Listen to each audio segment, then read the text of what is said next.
Baik, Assalamualaikum warahmatullahi wabarakatuh. Selamat malam, rekan-rekan dari kelompok 10, eh, Geografi Politik, dan juga yang terhormat kepada Bapak Setio Galih Mardiono, SPD MPD, selaku pengampu mata kuliah Geografi Politik. Izinkan saya dan partai negara, izin memperkenalkan diri, saya dan partai negara selaku moderator daripada eh, presentasi pada malam ini. Kami dari kelompok 10 Geografi Politik akan membawakan materi mengenai disintegrasi dan integrasi bangsa. Kami beranggotakan 5 orang, ada saya dan empat negara, kemudian ada Azhara Nadira, kemudian ada Rizka Puspita Febriani, kemudian ada Delvin Yulandani, dan juga ada Rahyu Fitria Ramadhani. Baik, untuk mempersingkat waktu, kita mulai saja presentasi pada malam ini. Pada operator, mohon di share screen. Sudah ya? Baik. Nah, ini adalah materi pertama adalah apa yang kalian ketahui tentang integrasi bangsa.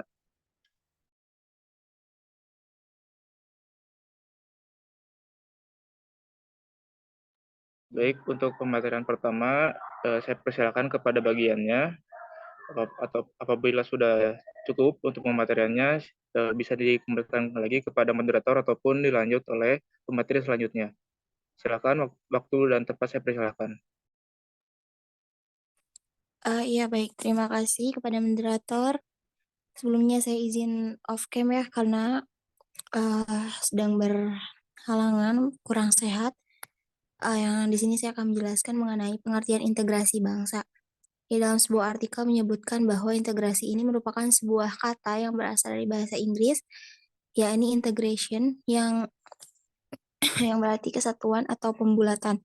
Nah, terdapat beberapa definisi yang dituturkan oleh beberapa ahli. Di antaranya ada dari Dr. Nazaruddin Samsudin. Beliau menyatakan bahwa integrasi adalah sebuah proses tentang sebuah penyatuan terhadap bangsa yang terdiri dari semua aspek kehidupan, mulai dari aspek politik, ekonomi, budaya, dan sosial. Nah, kemudian ada menurut Safruddin Bahar, beliau mengatakan integrasi adalah cara untuk menyempurnakan suatu jalan atau tujuan dengan cara menyatukan setiap unsur bangsa yang sudah mulai terpisah-pisah. Kemudian ada menurut Sujati Ciwadono, yang beliau menuturkan bahwa integrasi adalah suatu cara untuk menjaga kelestarian nasional yang bisa didamaikan dengan sesuatu hak yang berupa menentukan nasib sendiri. Nah, kemudian terakhir ada menurut uh, Owl B. Horton, yang integrasi adalah proses pengembangan masyarakat di mana segenap kelompok ras atau etnik mampu berperan secara bersama-sama dalam kehidupan budaya dan ekonomi. Mungkin sekian, saya kembalikan lagi kepada moderator. Baik, terima kasih kepada Rahayu yang sudah menjelaskan mengenai pengertian integrasi bangsa, mulai dari menurut para ahli dan juga definisi secara umum. Kemudian ada yang kedua adalah strategi integrasi bangsa.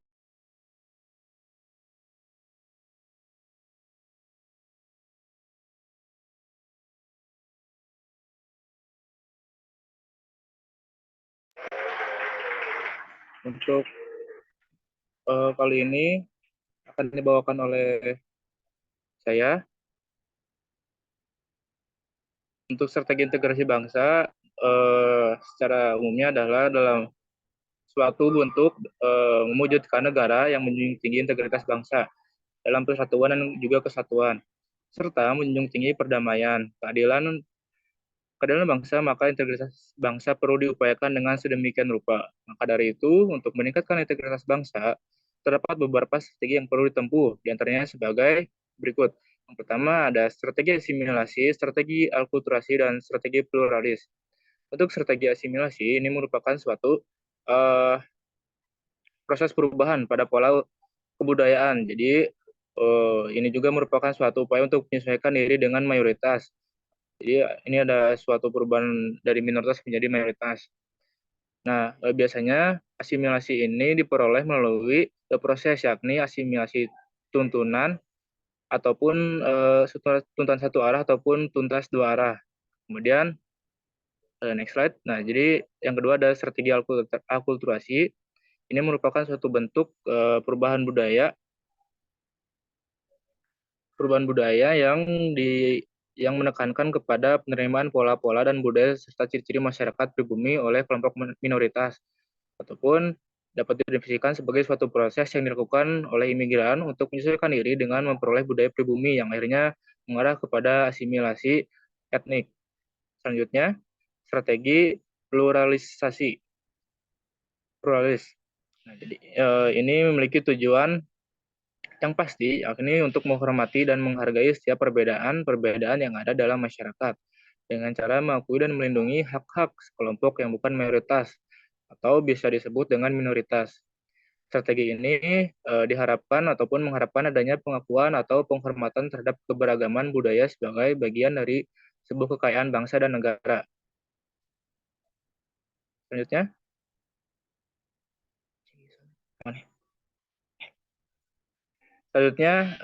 ada pentingnya integrasi bangsa yang akan disampaikan oleh Saudara Delvin.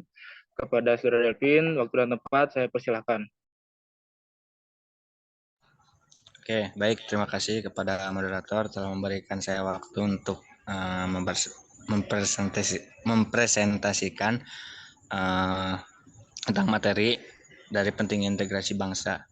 Jadi, pentingnya integrasi bangsa ini sangat penting ya. Jadi masyarakat yang berintegrasi merupakan masyarakat yang kuat dan tangguh serta merupakan harapan bagi setiap negara. Kondisi masyarakat yang memiliki integrasi tinggi adalah keinginan setiap negara agar menjadi sebuah negara yang utuh dan menyatu dengan menyeluruh.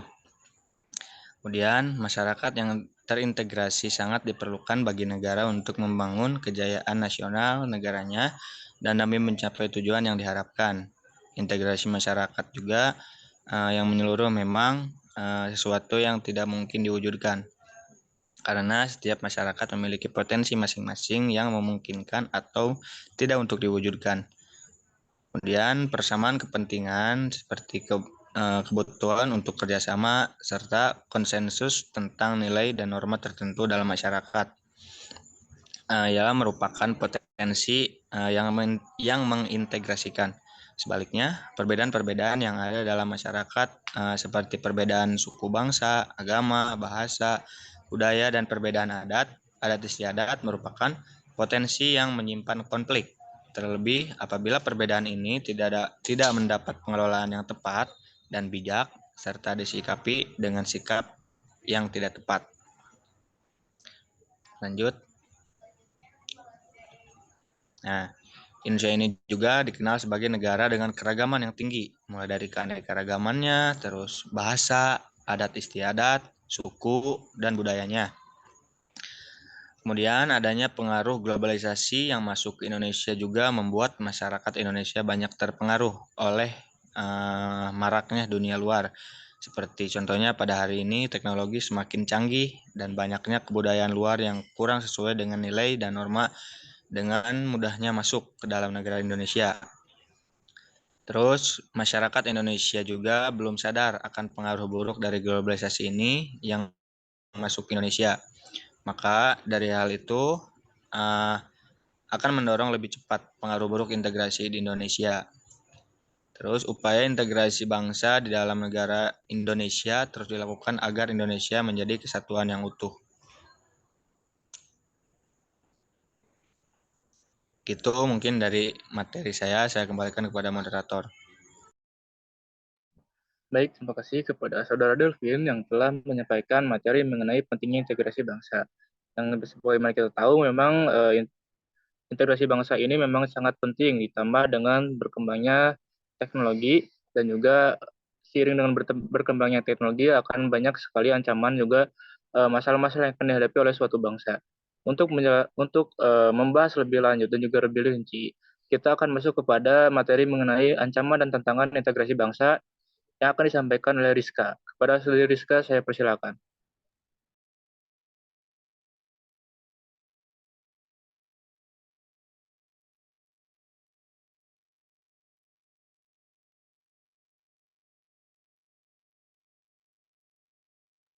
Rizka, tidak ada suaranya.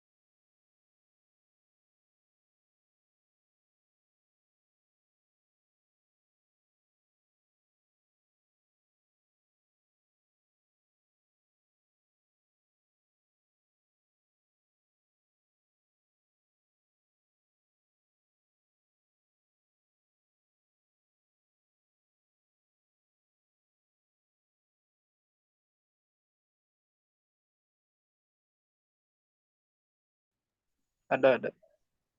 Bisa dilanjut. Oke, baik. Di sini saya akan mempresentasikan tentang ancaman dan tantangan integrasi bangsa. Nah, masalah dan tantangan seringkali dihadapi dalam upaya tersebut. Bahkan ada beberapa permasalahan yang dapat mengancam keutuhan sebuah negara karena integrasi masyarakat yang kurang. Nah, tantangan integrasi bangsa ini banyak dijumpai dalam ranah permasalahan dalam negara itu sendiri. Dalam sebuah artikel menyebutkan bahwa musuh terbesar sebuah negara adalah bangsanya sendiri. Sebagaimana yang telah diketahui bahwa satu waktu integrasi dapat mengalami tantangan dari bangsa itu sendiri. Nah, adapun beberapa tantangan gitu yang sering dihadapi dalam proses integrasi bangsa ini. Yang pertama ada globalisasi, kedua ada radikalisme, terus ada disparitasi, ancaman militer, ancaman non-militer, ancaman ideologi, ancaman politik, dan ancaman ekonomi. Boleh next slide? Oke, kita ke ancaman globalisasi.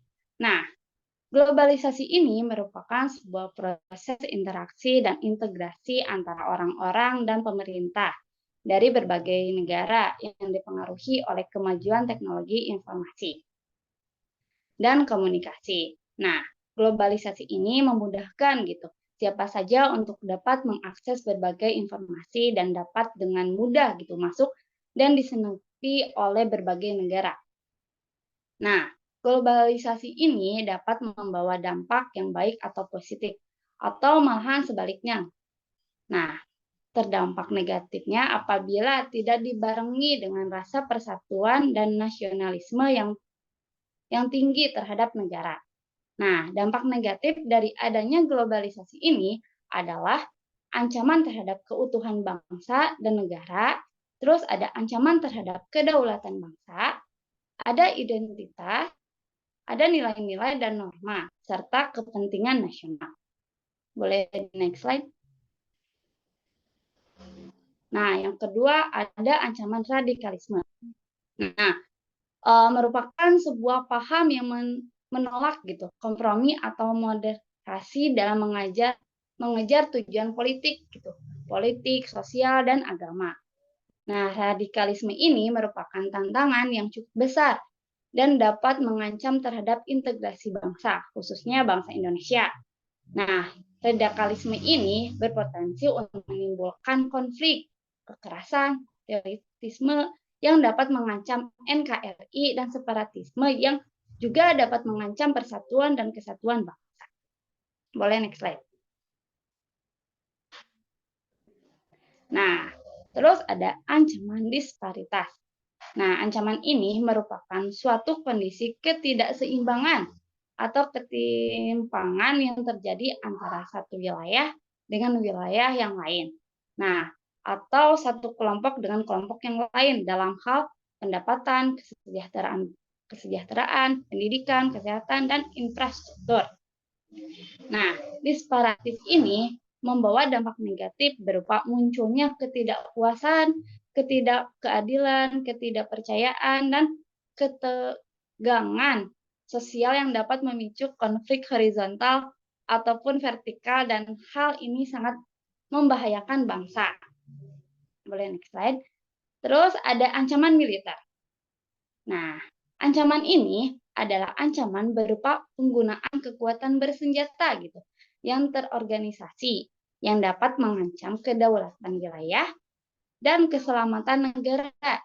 Nah, jenis ancaman militer ini meliputi agresi, pelanggaran wilayah, spionase, sabotase, terorisme bersenjata, pemberontakan, dan perang saudara. Nah, ada beberapa macam ancaman militer. Yang pertama ada ancaman militer dalam negeri, yang kedua ada ancaman militer luar negeri.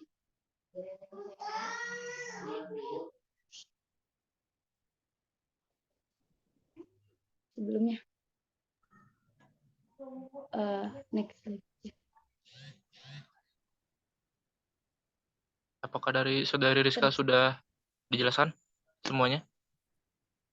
Belum, Dam. Masih ada. Boleh next slide. Nah, terus ada ancaman non-militer.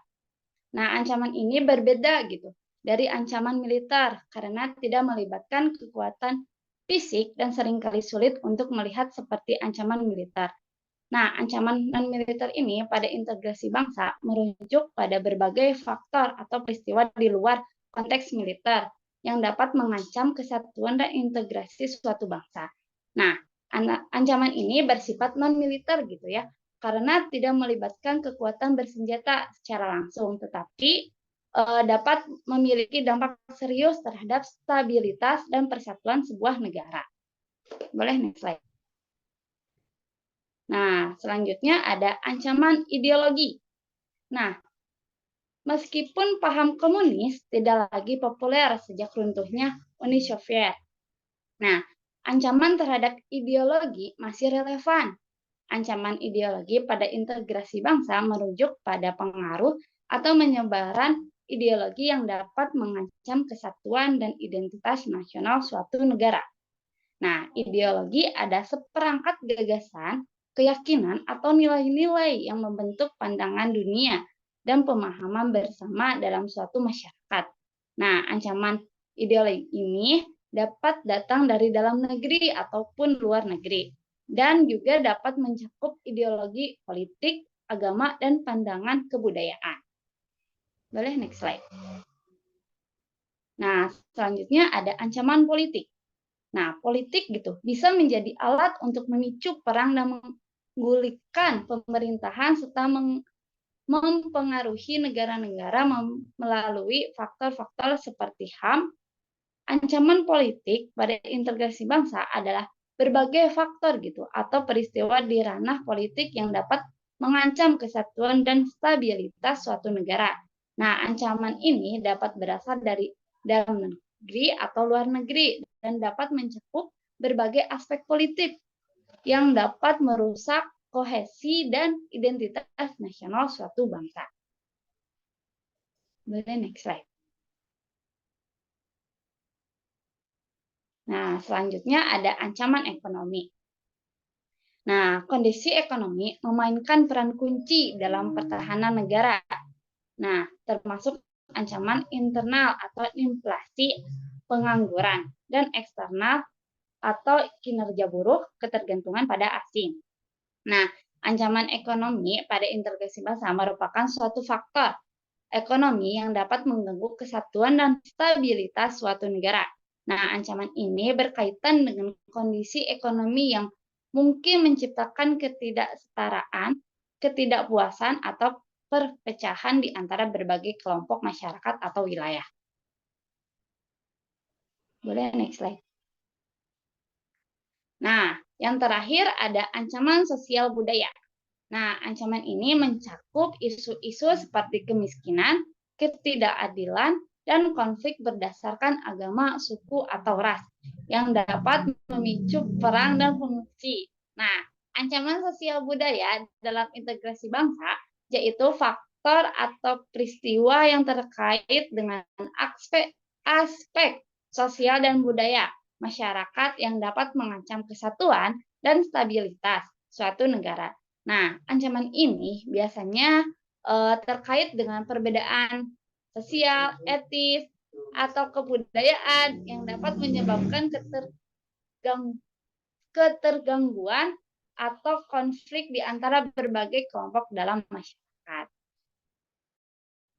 Baik, cukup sekian. Saya kembalikan.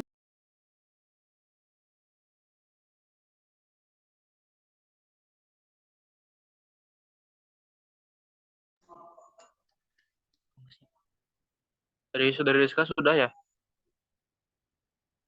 Aman, udah, Adam. Oke. Untuk selanjutnya adalah mengenai pengertian disintegrasi bangsa yang akan dijelaskan oleh Azahra. Kepada Azahra saya persilahkan.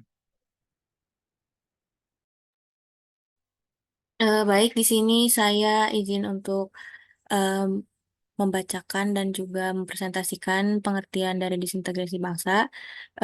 Di sini dikutip dari Sumantri 2020, disintegrasi bangsa secara harfiah diartikan sebagai perpecahan suatu bangsa menjadi bagian-bagian yang terpisah.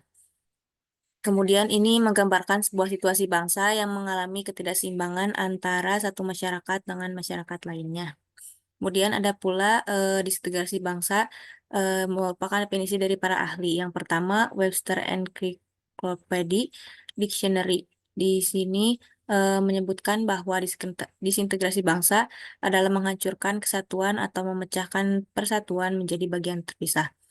Ada pula dari Kamus Besar Bahasa Indonesia, disintegrasi adalah keadaan tidak bersatu, hilangnya keutuhan atau persatuan, dan munculnya perpecahan. Yang terakhir, menurut Surjono Sukanto, yang merupakan sosiolog terkenal yang ada di Indonesia, yaitu disintegrasi merupakan keadaan dalam masyarakat yang mengalami ketidakteraturan. Hal ini didasarkan atas pudarnya norma serta nilai yang sudah tidak ada. Dari saya sekian, dikembalikan pada moderator.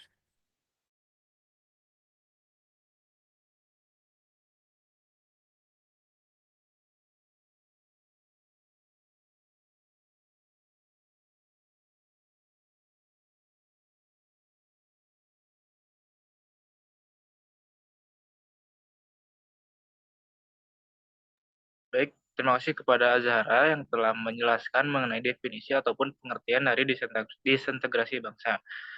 Nah,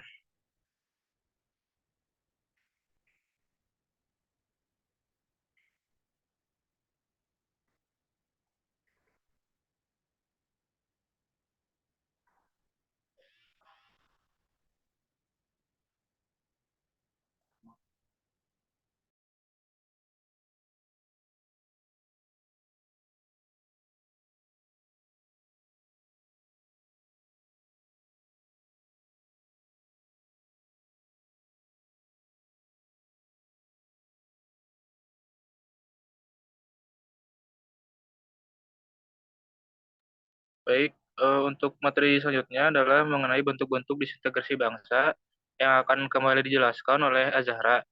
Kepada Azhara, saya persilahkan. Di sini saya akan mempresentasikan bentuk-bentuk dari disintegrasi bangsa. Terdapat beberapa macam. Yang pertama yaitu disintegrasi sosial. Nah, disintegrasi sosial ini merupakan fenomena yang menggambarkan perpecahan atau kerusakan dalam struktur dan fungsi masyarakat.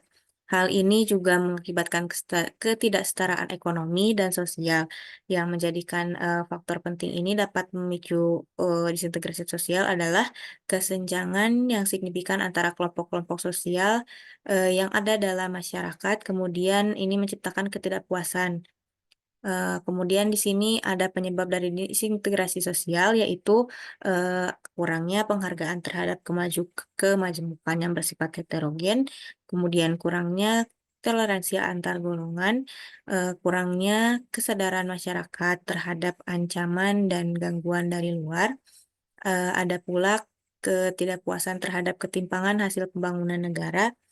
Kemudian adanya ketimpangan sosial dan ekonomi yang sangat signifikan.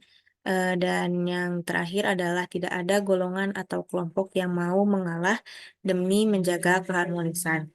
Hal-hal tersebut dapat mengakibatkan disintegrasi bangsa.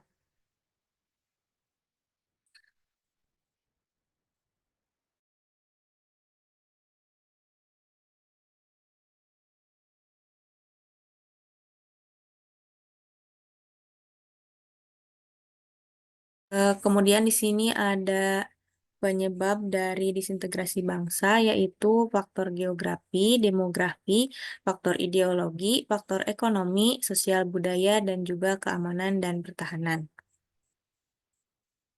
Dampak dari disintegrasi itu sendiri adalah separatisme, ancaman dari luar yang mudah masuk, kesenjangan sosial, diskriminasi, dan juga anarki. Dari saya sekian, dikembalikan kepada moderator.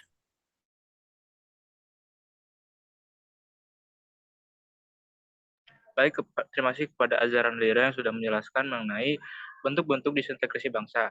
Nah, selanjutnya adalah studi kasus disintegrasi bangsa yang pernah terjadi di Indonesia. Di antaranya yang pertama adalah konflik Sampit. Ini terjadi pada tahun 2001. Konflik ataupun perang Sampit ini adalah suatu peristiwa kerusuhan antar etnis yang terjadi di Sampit pada awal Februari 2001. Perang Sampit ini juga merupakan perang yang terjadi di Provinsi Kalimantan Tengah yang kemudian meluas akibat daripada konflik yang sangat besar ini sehingga meluas kepada ibu kota provinsi, yaitu kota Palangkaraya. Perang ini juga merupakan perselisihan yang terjadi antara suku Madura dengan suku Dayak yang dipicu oleh suku Madura yang merupakan serta migran daripada proyek ataupun program dari Presiden Soeharto yang dimana memang Pulau Jawa sudah terlalu padat sehingga dipindahkan ke Kalimantan. Nah, dikarenakan perpindahan itulah suku Madura dianggap terasa arogan terhadap penduduk aslinya yaitu suku Dayak. Nah, sehingga suku Dayak tidak terima dengan perlakuan dari suku Madura sehingga disebabkanlah ataupun tidak terhindarkanlah konflik Sampit itu. Kemudian next slide.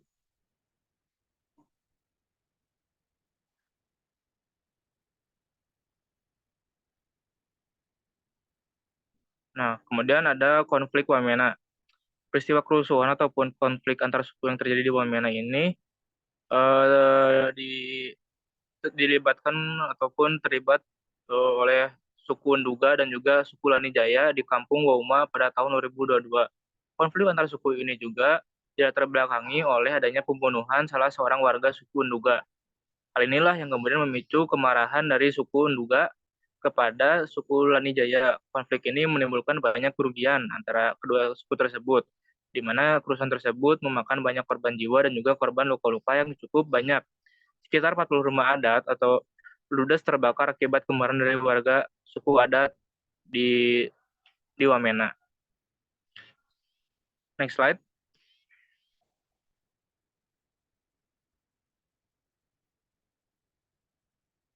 Nah, kemudian ini ada Gerakan Aceh Merdeka ataupun GAM. Konflik ini merupakan pemberontakan yang terjadi di Aceh antara tahun 1976 hingga 2005 yang dikobarkan oleh Gerakan Aceh Merdeka atau GAM. Gerakan ini dilakukan oleh masyarakat Aceh untuk mendapatkan kemerdekaan dari Indonesia. GAM merupakan gerakan separatisme yang telah berdiri sejak tahun 1976. Tujuan dari didirikannya GAM ini adalah untuk mengupayakan agar Aceh dapat terlepas dari Indonesia dan mendirikan negara kesatuan sendiri. Nah, negara kesatuan yang dimaksud oleh GAM ini adalah negara yang bersyariatkan Islam, sehingga GAM ini memang merasa bahwa ajaran yang ada di Republik Indonesia itu tidak sesuai dengan syariat Islam. Namun pemerintah melakukan negosiasi dengan ketua GAM pada saat itu yang dipimpin oleh Panglima TNI pada saat itu, melakukan negosiasi dengan ketua GAM dengan cara memberikan otonomi khusus kepada Aceh, sehingga pada saat ini Provinsi Aceh disebut dengan ataupun namanya Provinsi Nanggro Aceh Darussalam dan memiliki otonomi khusus seperti di daerah Provinsi DIY ataupun daerah istimewa Yogyakarta. Untuk DKI Jakarta sudah dicabut status keibukotaannya. Nah, untuk provinsi yang memiliki otonomi khusus itu ada Provinsi Nanggro Aceh Darussalam dan juga daerah istimewa Yogyakarta. Next slide, apakah masih ada?